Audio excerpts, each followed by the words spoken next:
$24 billion went unaccounted for to fight homelessness. Are you saying million or billion with a B? Billion with a B. $24 billion went missing? You have this entire community, and it is just actually zombies. The people are so hooked on the drugs that they could care less about what's going on, and they're just slumped in the Fetty fold. You have little kids getting off of the train, having to walk over dead bodies. Are you me? Not a joke. And the little kids are like laughing about it. They're like, yeah, one time my friend came up and he just punched one of the guys, and he had no idea. Wow. Yeah, America. It's that bad. Little kids are walking past dead bodies, kicking them and punching them, and joking about it. That's not these kids walked over that one day. California, it is as bad as the media makes it out to be.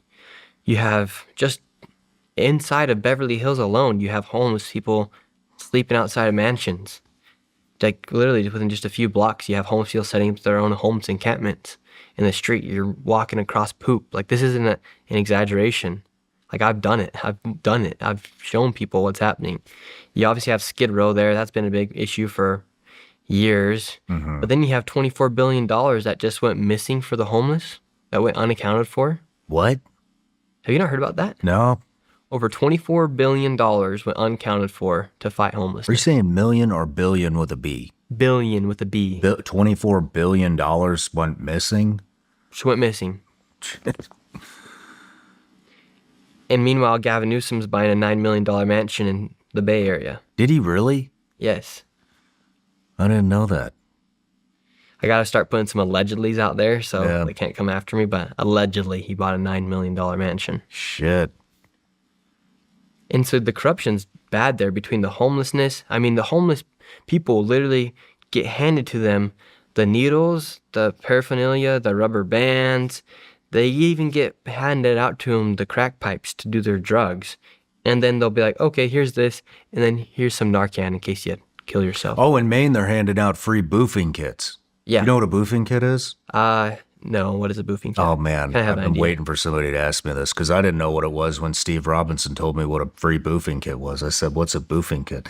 It's like, it sounds like some type of a balloon that you Really? put the fentanyl in, and then you just shove it up your ass. What? Yeah.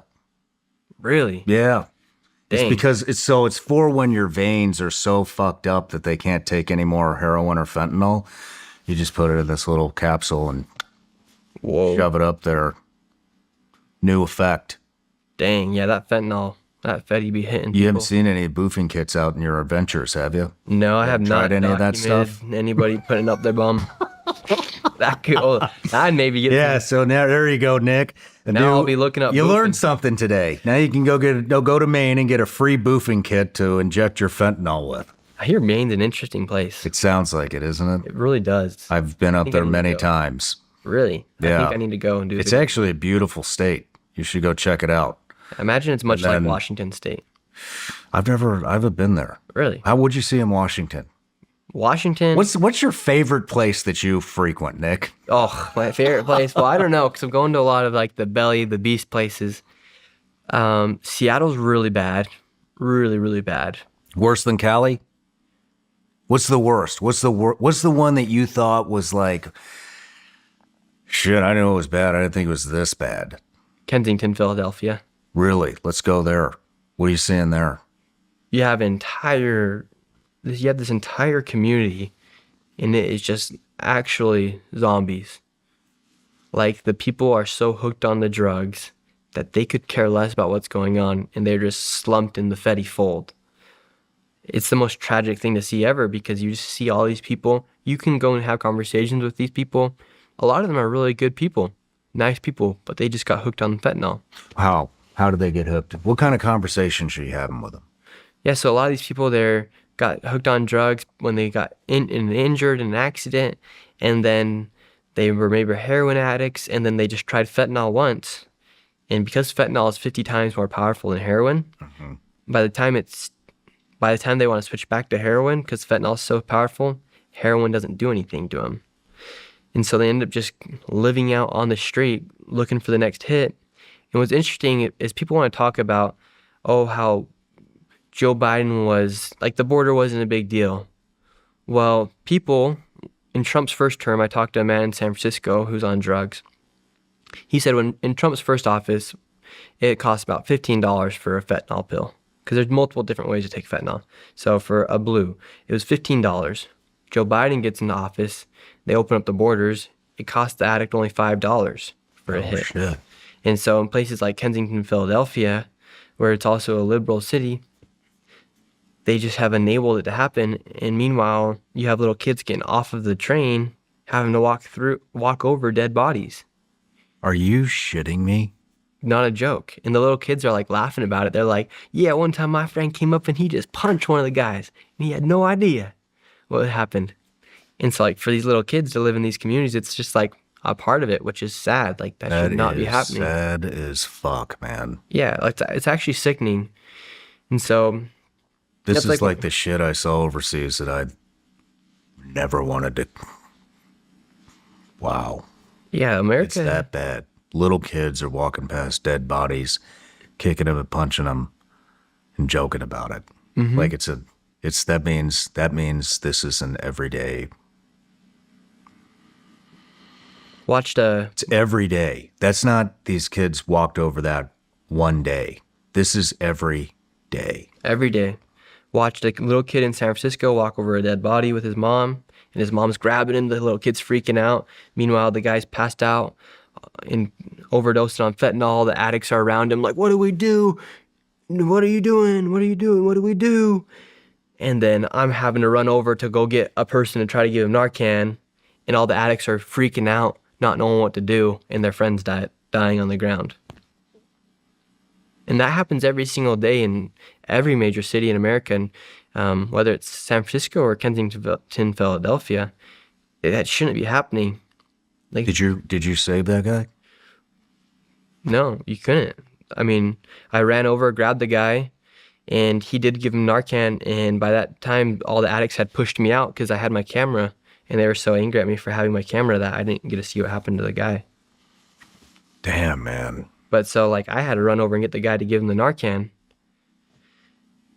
And then the addicts, they're so delusional in their brain because all they're thinking about is the next hit that they ended up moving me out of the area. And then I don't know what happened to the guy. Are they threatening you? I mean, They're so out of it. They're just yelling and stuff. Like these addicts, like you used to think like homeless people when you're younger, like actually homeless people when I was younger, it was like, oh my gosh, like let's help this guy. Yeah. I remember giving him $10 when we'd leave the Jazz Stadium after going to the basketball game and giving the homeless guy $10 and you wish him a good night. But now these guys are just on fentanyl, just slumped, moving back and forth. And they don't even care what happens. I mean, when you're talking about all of the rest of the addicts, you know, we're up in arms about this guy getting ready to overdose and die. I mean, how many addicts are we talking here? Probably 10 of them all around them. Because they all just get in this little circle. And there's multiple ways to do fentanyl, whether they're taking the blue or if they're lighting it on foil and just smoking the fumes. They're all just right next to each other. How do you strike a conversation with them? Usually they're pretty nice. They're not really looking for anything. They're just sitting there doing their drugs, and you just go up and say, how are you doing? We're wondering if we could just ask you a few questions.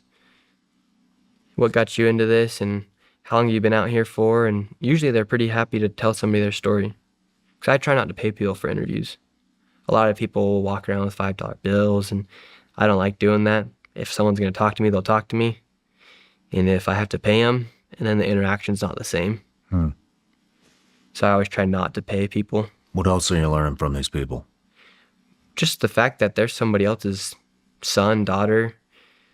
And you do see, like, I think there's potential in these people if you could get them off the drugs. A lot of these people don't have any potential left in them because... I know there's potential. My best friend fucking got killed by that shit. He was a Navy SEAL and then contracted with the CIA with me. One of the brightest people I've ever met in my life.